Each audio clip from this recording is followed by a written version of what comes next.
오늘 우리에게 주시는 말씀은 출애굽기 20장 7절의 말씀입니다. 출애굽기 20장 7절의 말씀입니다. 구약 112페이지입니다. 함께 읽습니다. 시작. 너는 내 하나님 여호와의 이름을 망령되게 부르지 말라. 여호와는 그의 이름을 망령되게 부르는 자를 죄 없다 하지 아니하리라. 아멘.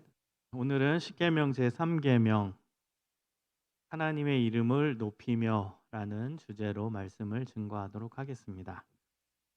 우리가 미국 영화를 보면은 사람들이 쉽게 사용하는 말이 있습니다. 그 말은 Oh my God, Jesus Christ, Jesus 이런 단어들을 일상적인 삶에서 사용하는 것을 볼 수가 있습니다.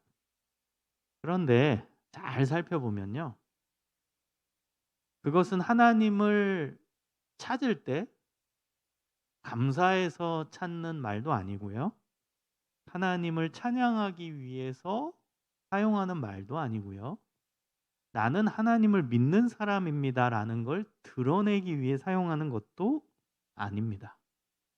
예수님을 사랑해서 쓰는 표현도 아닙니다. 주로 언제 사용하냐?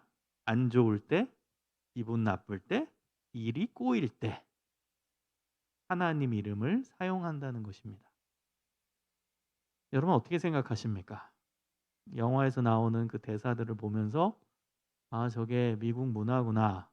혹은 우리 문화권에서도 여러분은 혹시 사용한 것은 아닌지 우리 자신을 돌아봐야 할 것입니다. 여러분 이것은 하나님 앞에 큰 불경죄가 되겠죠. 우리가 기분 나쁠 때 하나님의 이름을 사용한다. 일이 꼬일 때 하나님의 이름을 사용한다. 기분 나쁠 때 하나님의 이름을 사용한다.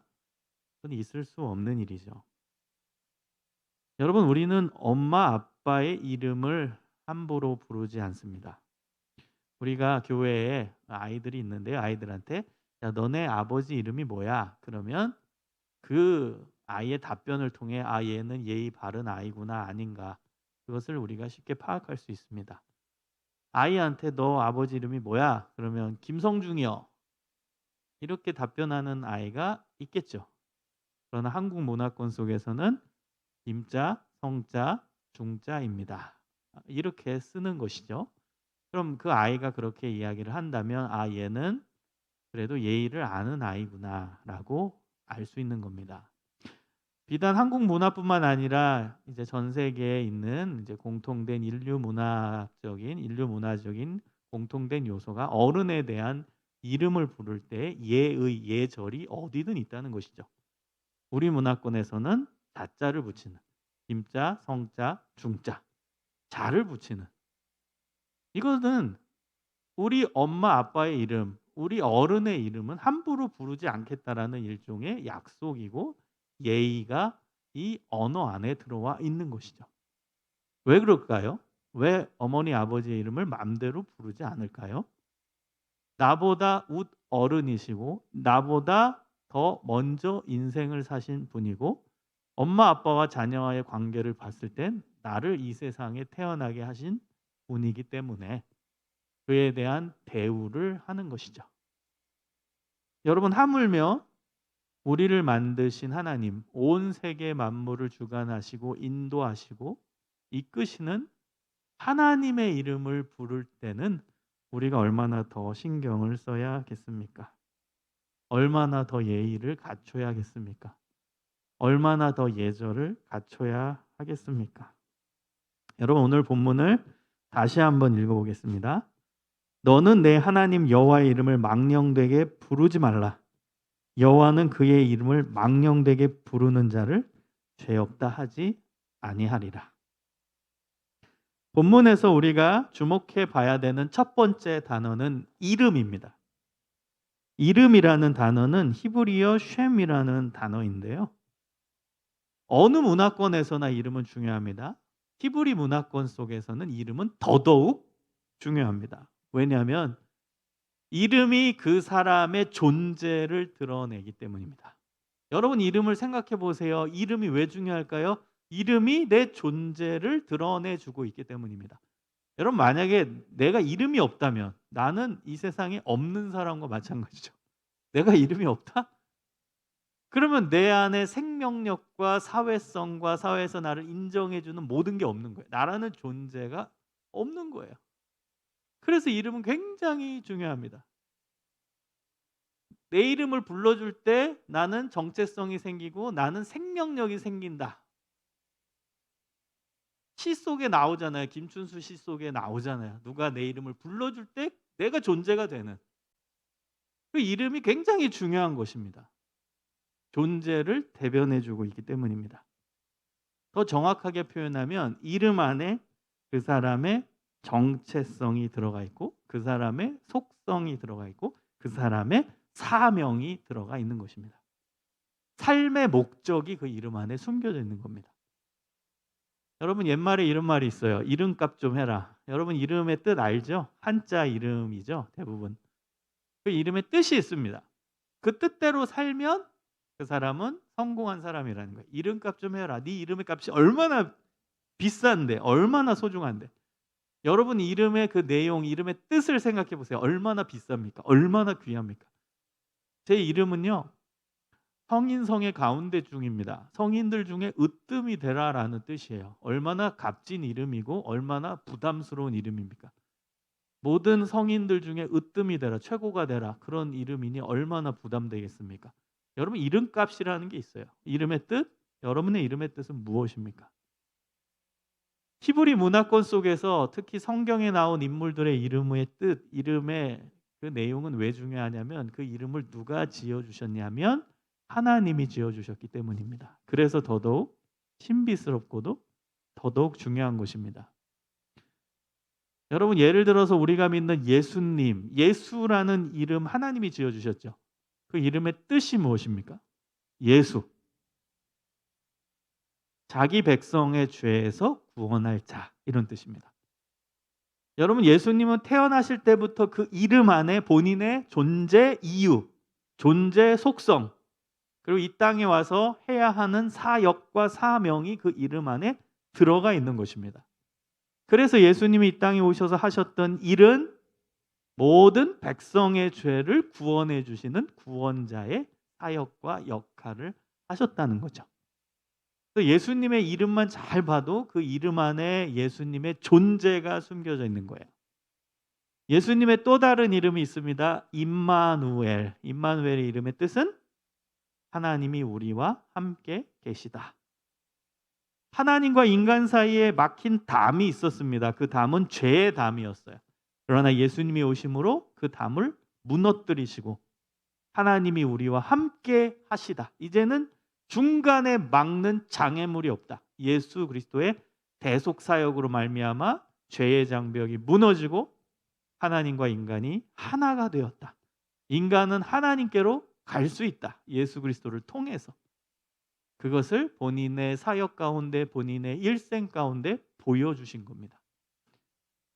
여러분 이름만 잘 분석해도요. 너무 신비스러워요. 어떻게 그 성경의 인물이 그리고 중요한 인물이 살았는지를 이름만 분석해도 알 수 있기 때문입니다. 제가 제일 좋아하는 성경의 인물이 다니엘이거든요. 다니엘의 이름의 뜻은 하나님은 나의 심판자. 하나님은 심판자시다. 하나님은 평가자시다. 하나님은 판단자이시다. 이런 뜻이에요. 심판이라는 단어는 평가, 판단이라는 뜻인데요.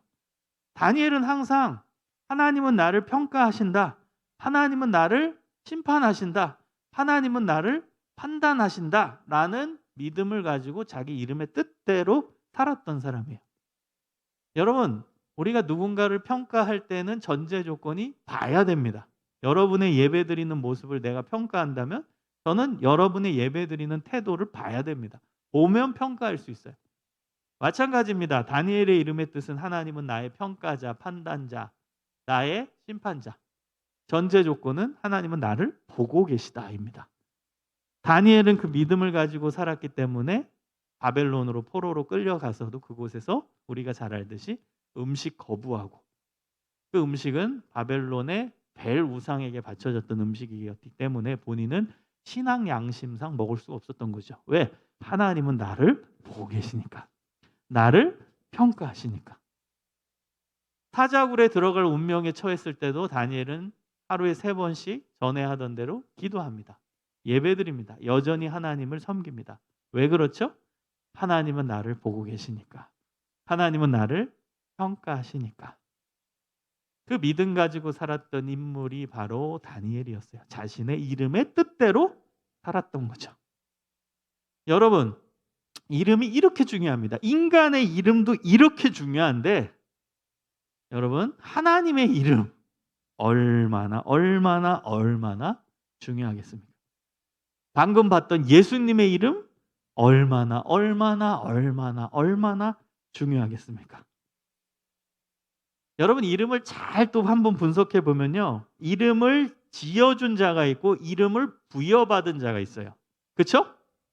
이름을 지어준 자가 있고 이름을 부여받은 자가 있습니다. 그러면 두 관계 안에서는 창조자와 피조물의 관계가 형성되는 거예요. 소유 관계가 형성된다는 겁니다. 예를 들어 볼게요. 여러분, 개 키우는 분 있어요? 애완동물? 물론 애완동물을 우리가 만든 건 아니지만 애완동물이 왔을 때 내가 애완동물의 이름을 지어줍니다. 담비야, 뭐 귀염둥이야, 뭐 뾱뾱이 뭐 이렇게 짓잖아요. 그러면 이름을 지어준 순간 걔랑 나랑은 스페셜한 릴레이션이 되는 겁니다. 특별한 관계가 되는 거예요. 내가 얘한테 이름을 불어넣어줬다, 이름을 만들었다, 그럼 내가 얘한테 생명력을 부여해 준 거와 마찬가지 의미예요. 이름이 없을 땐 나랑은 어떤 관계도 없는 겁니다. 그런데 내가 얘한테 내가 이름을 부여해 줬다라는 건 얘와 나와의 관계는 긍정적인 건 부정적인 건 소유 관계예요. 넌 내 거야 라는 의미예요. 내가 너에게 이름을 부여해 줘서 생명력을 부여해 준 거야 내가. 그러니까 너랑 나랑은 스페셜한 관계고 내가 너의 주인이야. 아빠야 엄마야. 소유 관계가 형성되는 거야.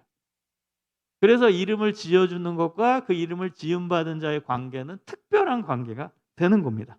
자, 이 관계를 하나님과 인간 사이에 대비해 봅시다. 하나님은 우리에게 이름을 부여해 주시는 분이고 우리는 그 이름을 받는 자입니다. 하나님은 창조자시고 우리는 피조물입니다. 여러분, 하나님은요, 그 피조물한테 본인의 이름을 알려주시지 않았어요. 초창기에는. 창세기 1장, 2장 쭉 나가면 하나님의 이름을 정확하게 사람들에게 알려주지 않으십니다. 창세기 32장 29절에 가면 야곱이 하나님의 이름을 물어요. 야곱이 하나님의 천사와 씨름하는 장면 여러분 아시죠? 그리고 나서 야곱이 하나님에 대해서 질문을 합니다. 당신 누구십니까? 당신의 이름이 무엇입니까? 물어봅니다. 하나님한테 물어보는 게 당신 이름이 뭡니까? 그때 뭐라고 답하냐? 어찌하여 내 이름을 묻느냐 하고 답을 안 하세요. 그래서 거기서 야곱에게 축복한지라. 더 놀라운 건 그때 여러분 이것도 아주 재밌는 본문입니다. 우리는 야곱이 하나님의 천사와 하나님과 씨름하는 장면 그것만 알잖아요. 이름이라는 주제로 보면 아주 재밌는 본문이에요. 왜냐하면 하나님이 그때 야곱의 이름을 바꿔주시잖아요. 이스라엘로. 누구만이 할 수 있는 거예요? 창조주만이 할 수 있는 거예요. 아까 애완동물 생각해 보세요. 내가 주인이기 때문에 내 마음대로 이름 지어줄 수 있는 거예요. 마찬가지예요. 야곱이라는 이름이 있었는데 하나님이 이제 천사로 이제 보내서 이제 야곱과 씨름하게 하시잖아요. 그리고 나서 하나님이 직접 야곱의 이름을 바꿔주는 거예요. 너 이스라엘이라고 해 이제. 이 무슨 관계냐? 너랑 나랑은 이제 스페셜한 관계야. 너랑 나랑은 이제 소유의 관계야. 내가 창조주고 너는 피조물이야. 알겠니? 이거예요. 반대로 야곱이 그 장면에서 하나님한테 그럼 당신의 이름은 뭡니까? 라고 물어봐요. 그런데 하나님은 야곱한테 이름을 알려주시지 않습니다. 그리고 그냥 단지 축복하십니다. 이게 창조주와 피조물과의 관계인 거예요.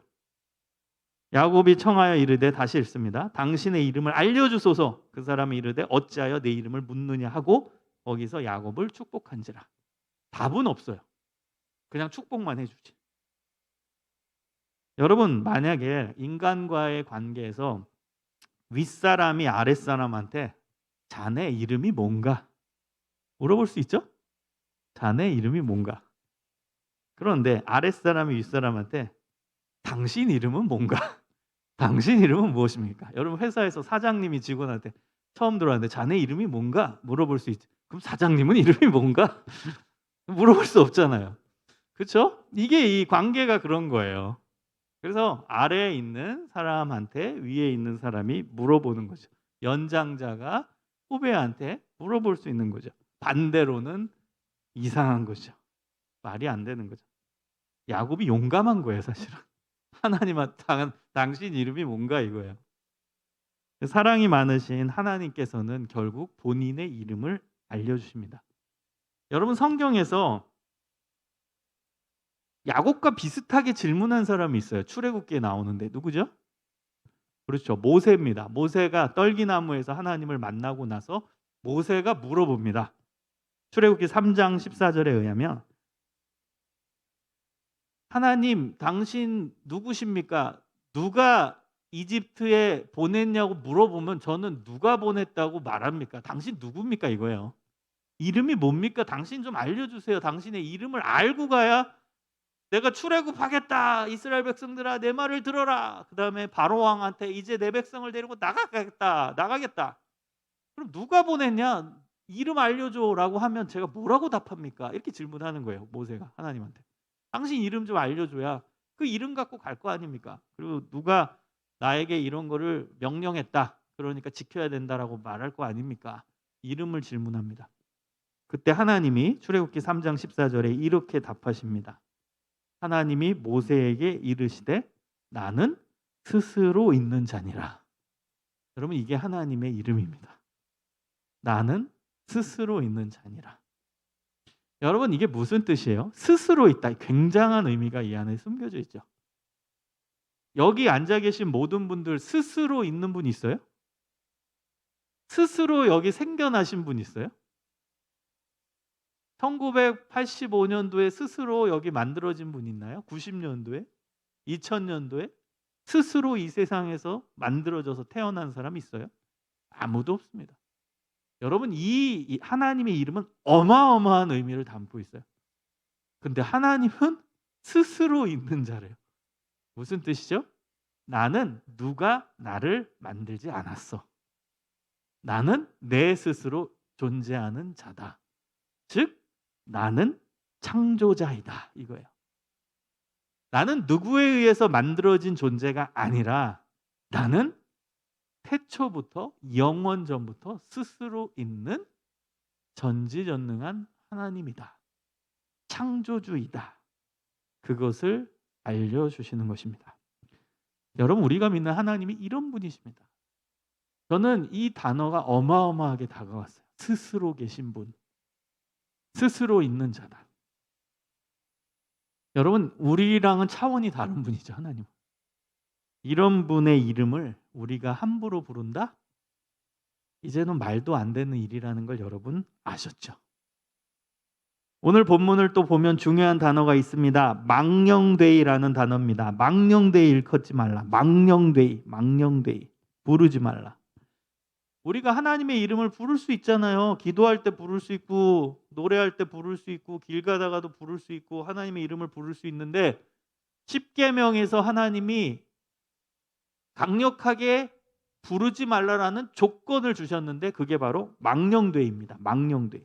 여러분 하나님의 이름을 부르는데 헛되이 쓸데없이 함부로 하는 것이 망령되이입니다. 여러분은 하나님의 이름을 망령되이 부른 적이 없습니까? 설교 초창기에 제가 이야기한 미국 사람들이 쓰고 있는 오 마이 갓, 지저스 크라이스트 이런 단어들 일상생활 속에서 그게 망령되이입니다. 헛되이 쓸데없이 함부로 짜증날 때, 안 풀릴 때, 기분 나쁠 때. 여러분 하나님은 이용의 대상이 아닙니다. 하나님은 높임의 대상입니다. 여러분 하나님은 높임의 대상이에요. 전지전능하신 스스로 계신 분인데 그분은 높임의 대상이지 우리가 어떻게 그분을 이용하겠습니까? 이용의 대상이 되면은 그것은 어마어마한 불경죄에 해당되는 것입니다. 여러분 일컫지 말라, 부르지 말라. 여기서 부르다라는 단어는 사용하다, 이용하다, 적용하다라는 뜻으로 번역할 수 있어요. 그냥 단지 뭐 불렀다? 불렀다? 김성중? 불렀다? 이런 의미만 해당되는 게 아니라 정확한 히브리어 단어를 직역하면 한국어로 이용하다, 사용하다, 적용하다입니다. 그러니까 이제 여러분 다 풀렸죠? 다 이제 해석이 되죠? 하나님의 이름, 그 높으신 하나님의 이름을 헛되이 쓸데없이 함부로 사용하고 이용하고 적용하지 말라 이겁니다. 여러분 우리가 헛되이 쓸데없이 함부로 하나님의 이름을 사용하고 이용하고 적용한 적은 없는지 우리 자신을 돌아봐야 됩니다.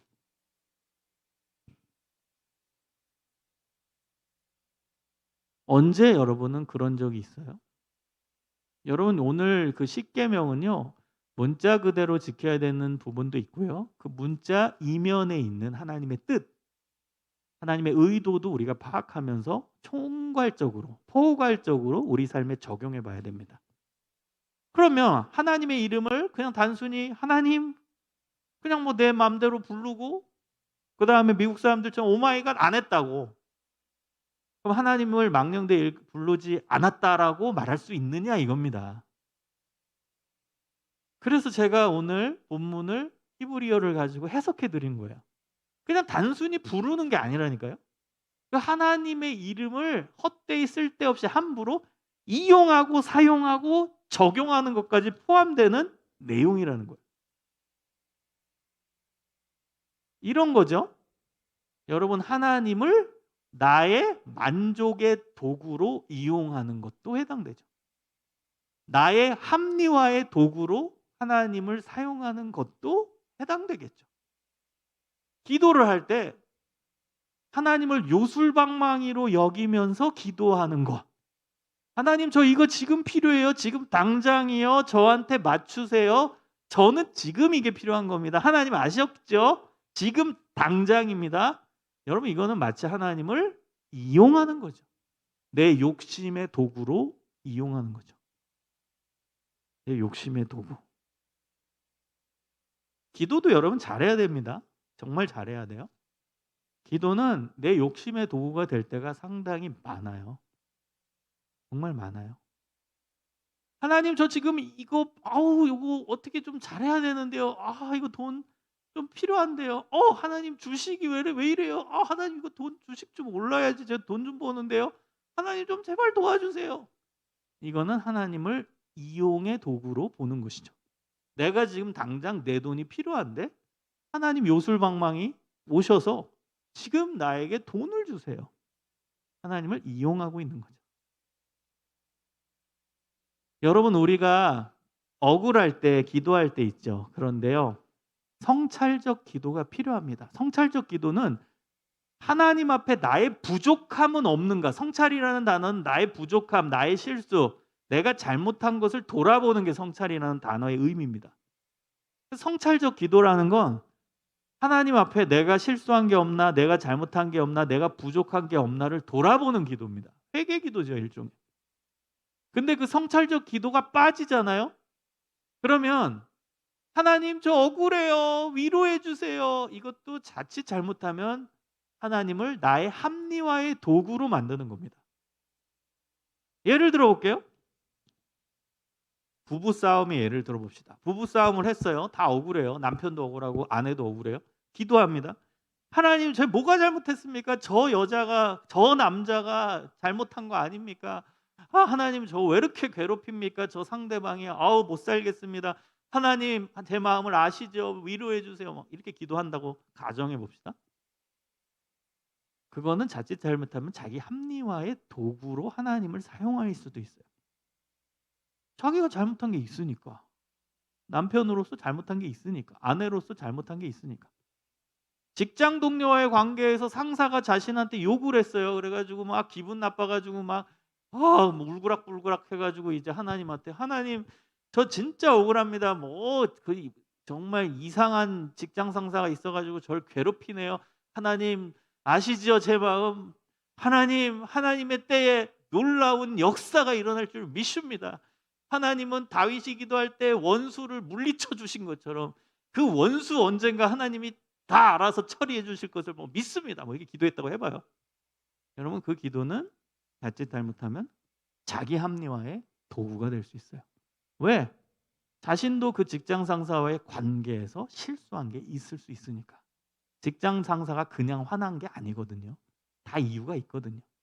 근데 자기는 그걸 감추고 나니까 그거는 내려놓고 별로 중요하다고 보지 않고 저 사람이 한 것만 내 눈에 보이는 거죠.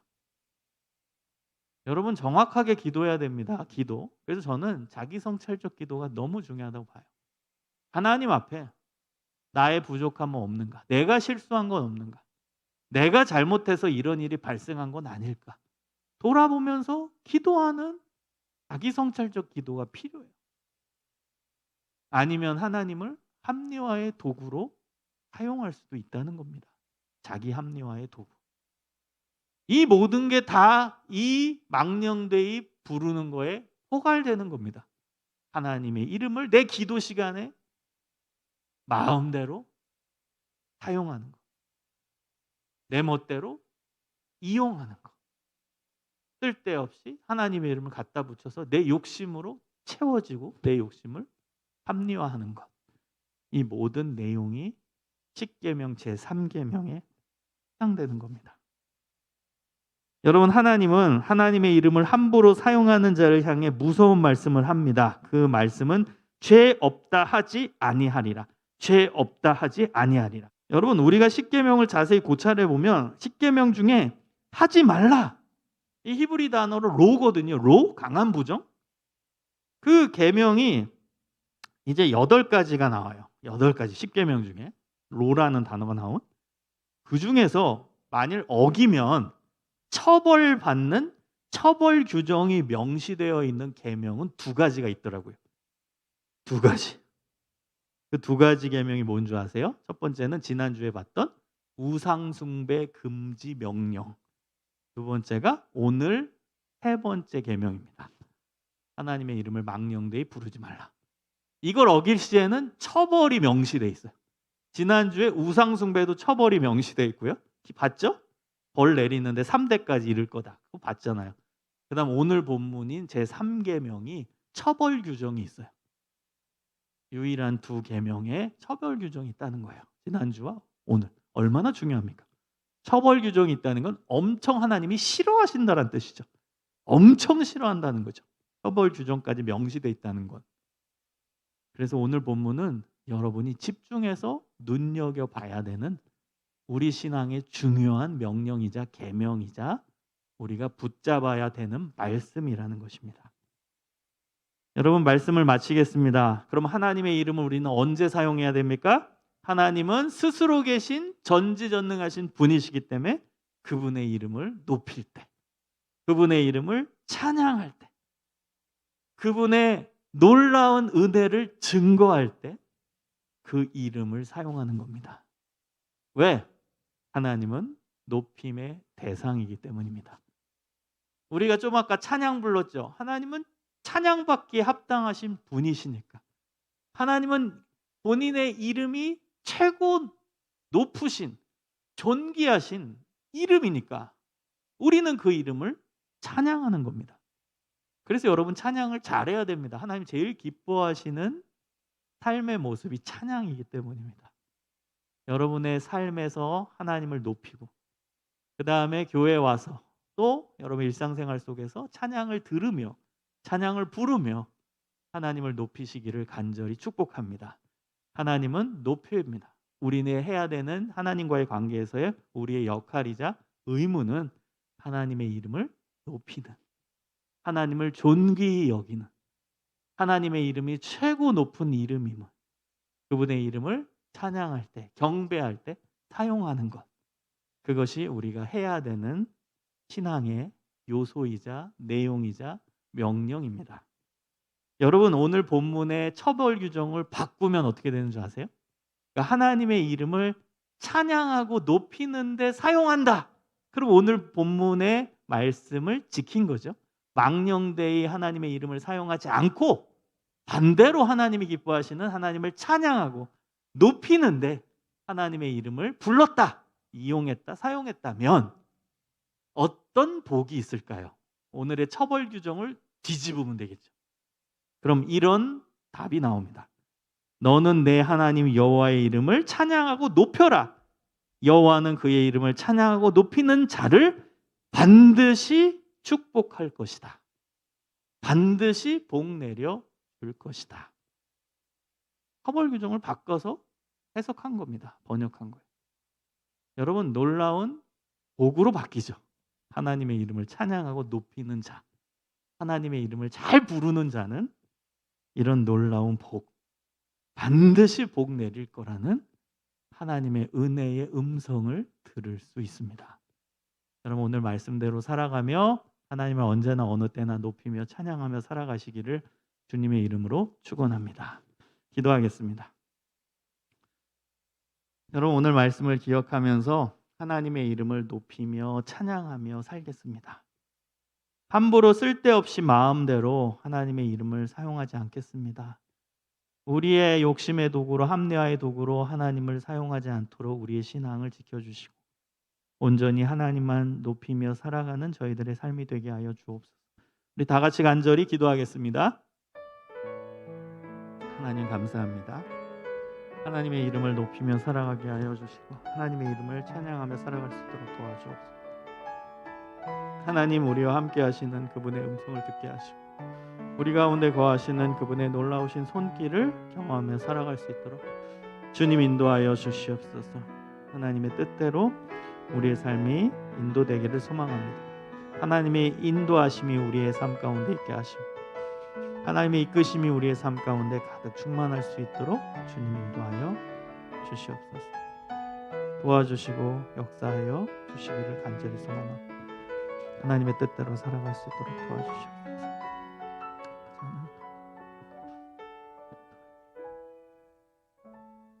사랑의 하나님 감사합니다. 하나님은 높임의 대상입니다. 하나님의 이름을 높여드립니다. 하나님의 이름을 찬양합니다. 우리의 죄를 용서하여 주시고 하나님을 온전히 찬양하는 우리의 온전한 신앙과 우리의 삶의 모습이 될 수 있도록 붙들어 주옵소서. 감사드리오며 예수님 이름으로 기도합니다. 아멘.